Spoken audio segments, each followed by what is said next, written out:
People in our own backyards are hurting. There are insecurities around food, economics, mental health, access to justice, healthcare, and our society continues to become more divisive.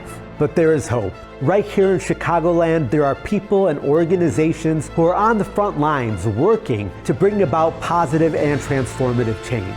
Each week, we're going to meet some of these agents of change and examine how they are spurring innovative ideas and finding solutions to push our society forward in a more just direction. I'm Sufyan Sohel, and this is Change Agents. Good evening, and thank you for joining us on Change Agents. Tonight, we are going to talk about chess. It is a game of immense strategy and skill played as early as 1,500 years ago and made incredibly popular by the likes of Bobby Fischer and the Netflix movie The Queen's Gambit. The website chess.com, which allows users to play virtually, broke records in January of 2023 with a reported 10 million active players in one day. Now, you may be wondering why I'm talking about chess on Change Agents. Our students live in a world where stress, pressure, and uncertainty often accompany their educational journeys.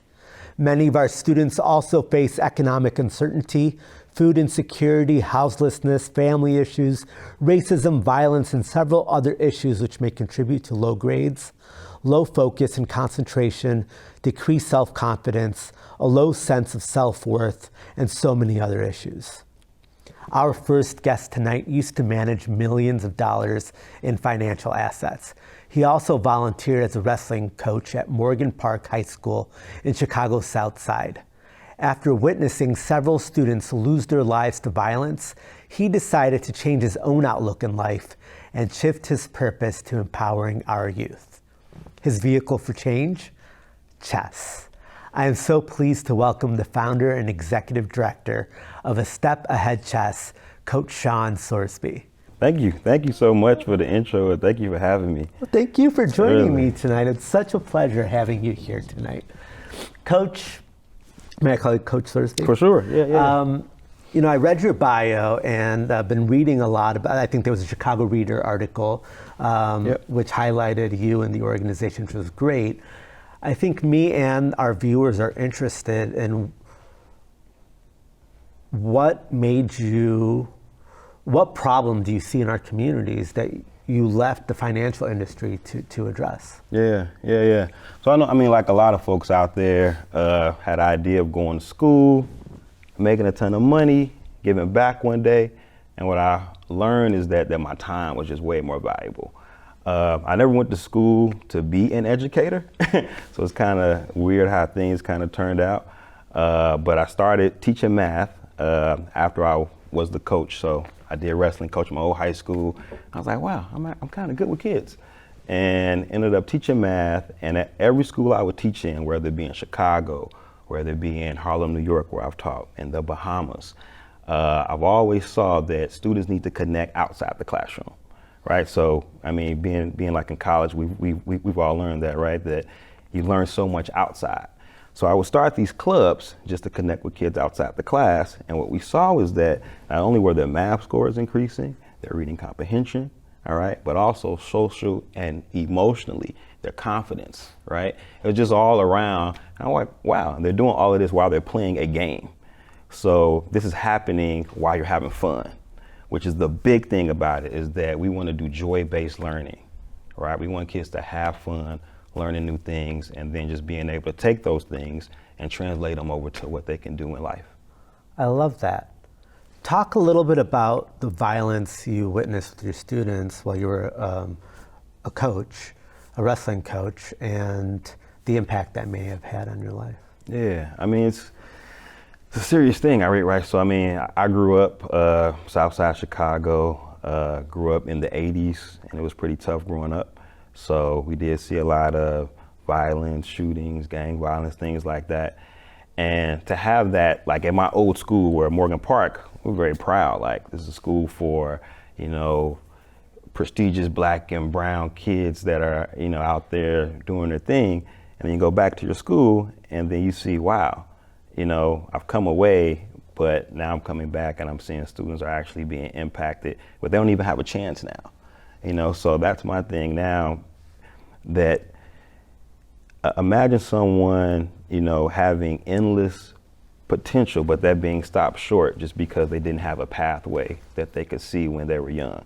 So we want to be able to give young people pathways so they can see a vision, literally, to see that, you know what, this is not checkers I'm playing, this is chess. Life is chess. And if I can make good moves now, that can help me down the road. Thank you.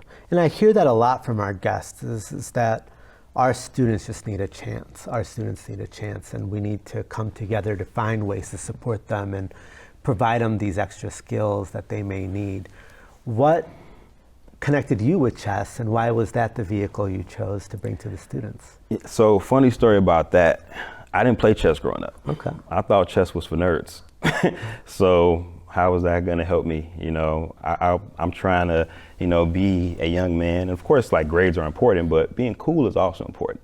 I like to say that we're the first people that made chess nerdy and cool at the same time.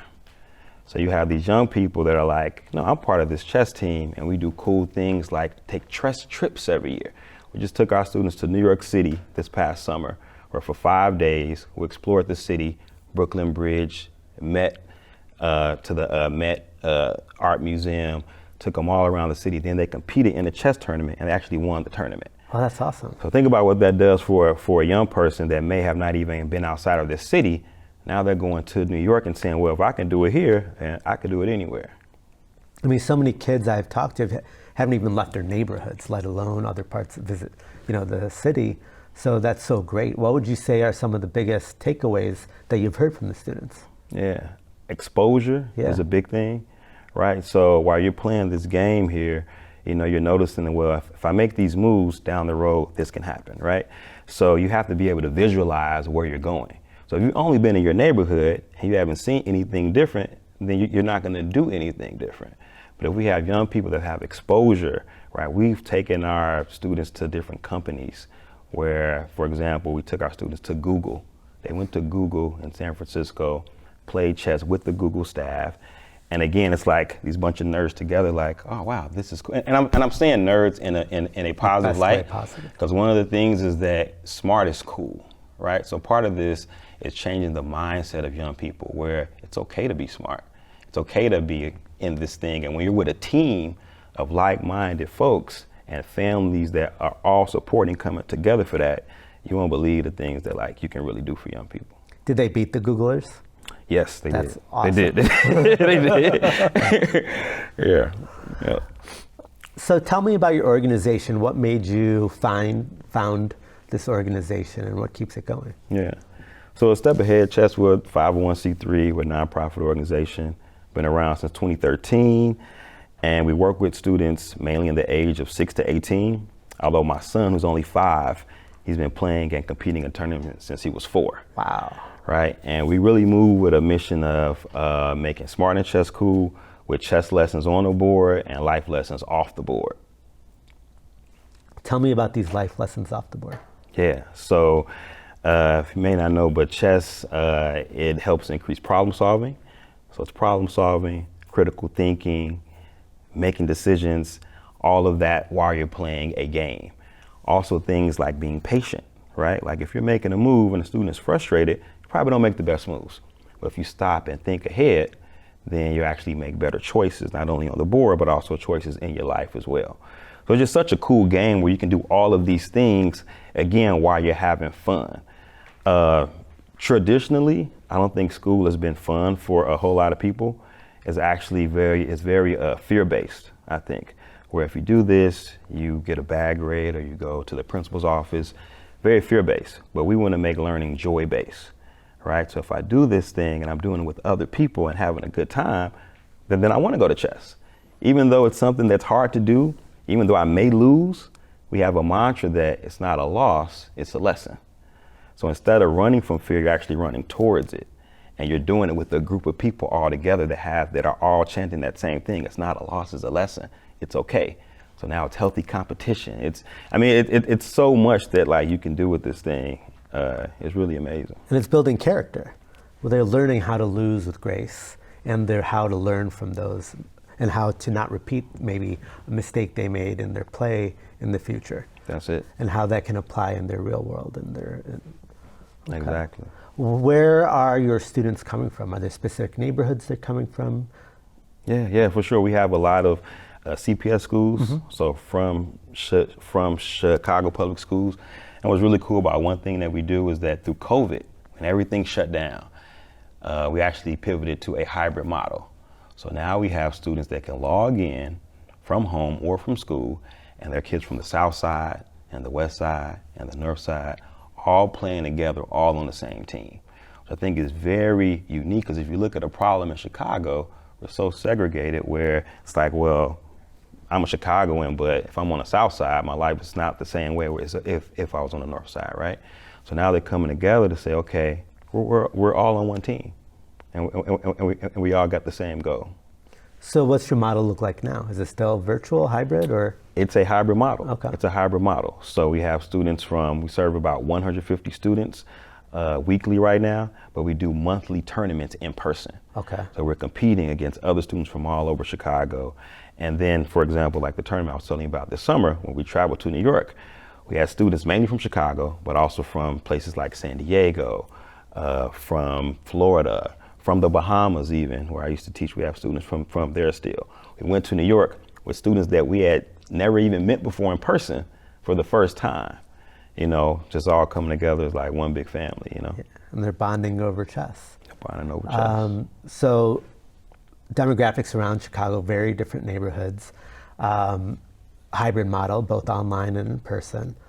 You left a very lucrative financial career and are now doing, so I used to be a stockbroker too before I went the public interest route, which my parents still give me a hard time about sometimes. But what keeps you doing this, and what keeps you motivated? I know you mentioned before we started that you're now the full time, this is what you're doing since the pandemic. So what keeps you wanting to do this work? Yeah, well, similar to being a stockbroker, right? It's all about the return on your investment. So think about it. If we invest our time and energy in young people, the return is endless. I mean, we've had young people, through what they learned in chess, earn scholarships, 4 RISE scholarships, right? So great. To places I wish I know you're going to meet some of our stormers soon, but one young man I wish could be here, but he can't because he's busy at Yale right now. That's awesome. Right? So think about that. We took some time to invest in him, and I mean, his future is bright. And how does that make you feel? I mean, it makes it, at the end of the day, we're here for a reason, right? So, you know, I have my own kids. I have 3 children right now, and I think about the world that they're going to live in, and I really want to make that world a better place. Coach Sorsby, thank you so much for joining us. I remain inspired by your story and your incredible passion for empowering our youth. We'll be right back after this short break.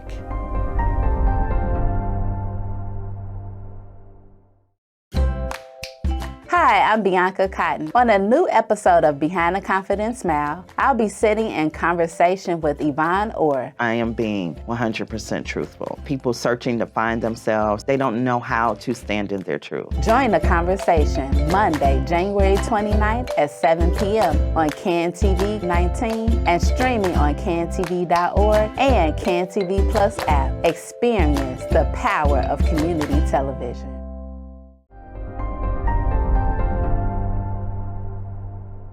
Welcome back. My next guests tonight are Marco Baldwin and Ethan Tran, both stormers with the Step Ahead Chess. Marco and Ethan, thank you so much for joining me tonight. We're happy to be here. We're happy to be here. Thank you. Marco, let's start with you. What made you get involved with the Step Ahead Chess? So actually, with a Step Ahead, it was something that it was sought out from a different organization that I was with, The Block, and they were with a Step Ahead, and with that, it turned into something I would do with one of their enrichment programs. But it was when I got into that one lesson, it just after that, I just couldn't stop going, and that's just where I'm at today. It was that one program that made me get here. Oh, that's wonderful. How about you, Ethan? Well, I started out with this group because my heart wanted to be with chess, and this is the best group we found. What benefits have you both found playing chess and being involved with the Step Ahead Chess?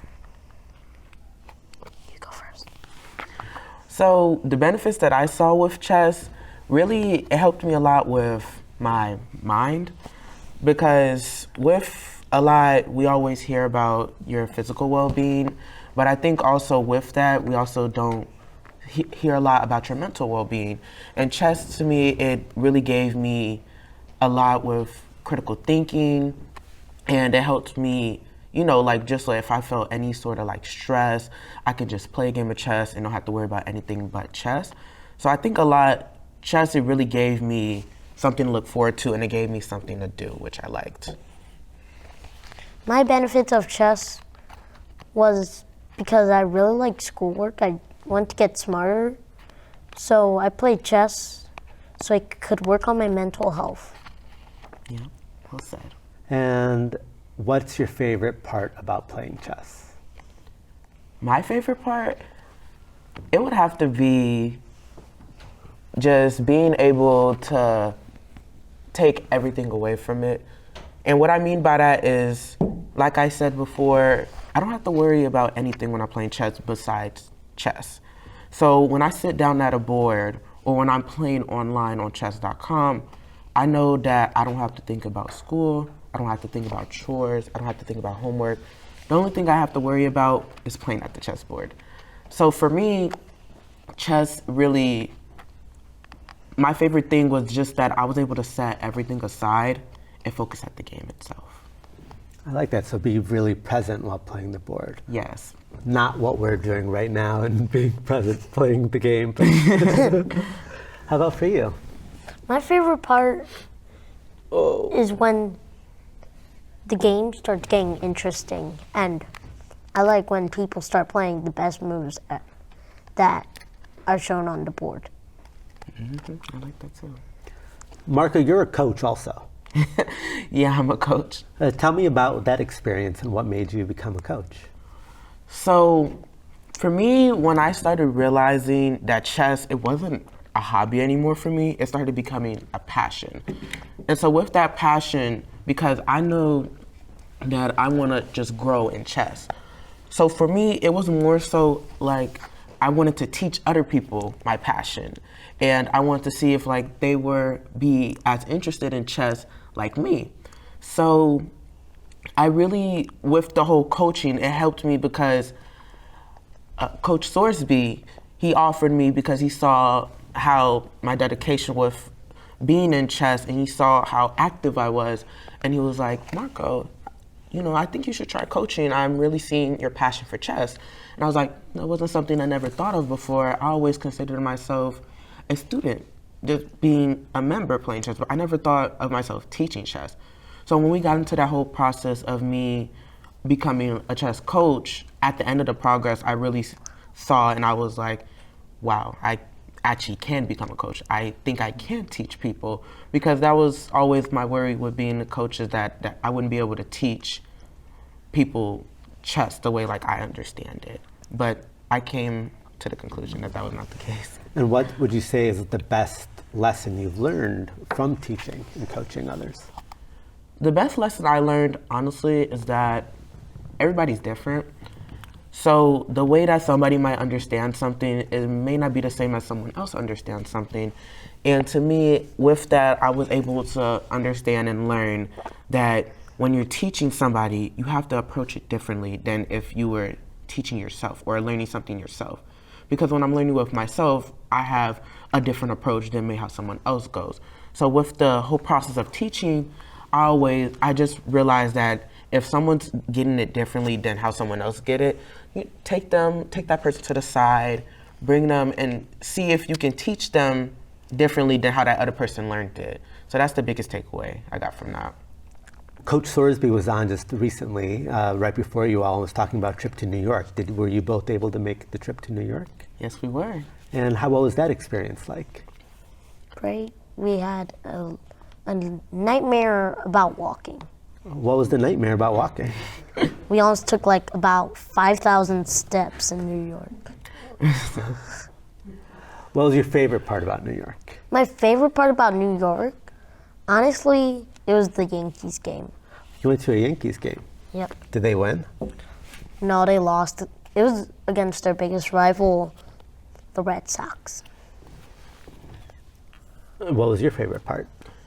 My favorite part was actually the New York trip. Or, sorry. What's that? No, sorry. I meant to say meeting some chess hustlers. And the reason why that was my favorite part was that I got to meet a lot of people, like a lot. And it was such like eye-opening because it was like so many people with different playing styles. And I got to see so many, how was their chess style compared to mine. And so when I met them, they also taught me because I thought that it was gonna be a nice, easy one, and I thought that, you know, they were easy to beat, but no, they were tough.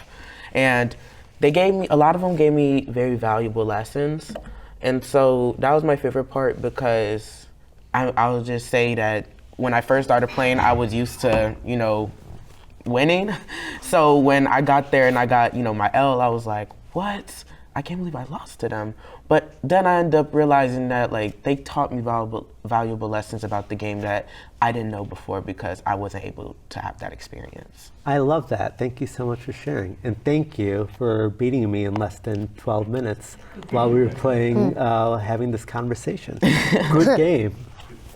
Thank you. Wow, that was really great. And I'm really impressed.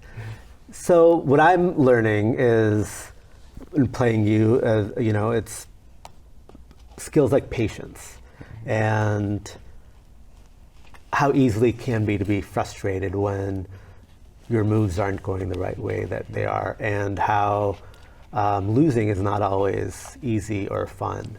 How would you say you've been able to learn to adapt to some of those issues? Yeah, that's a good question. I think any loss, it's very easy to walk away and be upset and just be mad over, let it be your mistakes or something that happened that caused you to lose. So I think with chess, it has that very similar boat. It's very easy to get upset because you made one wrong move or you lost the game, like I said, because of that one move, which is why we always, like with A Step Ahead, we have one of our mottos, which is said a lot, it's not a loss, it's a lesson. And yeah, it's on the shirt. So we take that, and instead of saying that, oh, you lost, like, what was you able to learn from it? Like, do you know what went wrong? Do you know that this was the reason that caused you to lose? And once we identify that, we learn from it and be like, this is what to do next time. And so next time you don't have to experience that loss. But we always look at it as a lesson instead of a loss. Thank you. How about you, Ethan? How to experience a loss as a lesson, because when I learn, I get to also analyze it with coaches. So then now I have to experience same losses over and over and over. Thank you. How would you rate my play today on a 1 to 5? You can be honest. I would rate it a 3. A 3. Thank you so much. How much? Thank you both for joining. It's so great to see how I can clearly tell how impactful both chess and A Step Ahead chess has been. And you know, I wish you both the best as you continue your writing and your chess playing in your school, and can't wait to follow your chess careers as we move forward. And thank you so much for having us here. Of course, my absolute pleasure. We'll be right back with this week's Change in Action.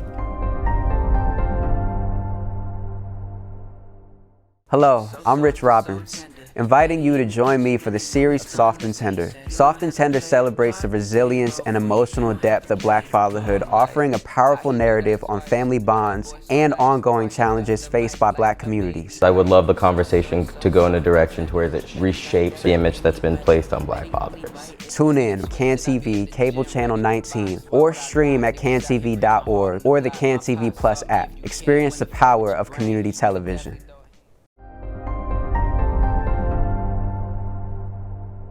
In this week's Change in Action, we highlight the Chicago Cultural Alliance, a consortium of over 40 cultural heritage organizations, including museums, cultural centers, and historical societies in Chicago, representing more than 30 different cultures.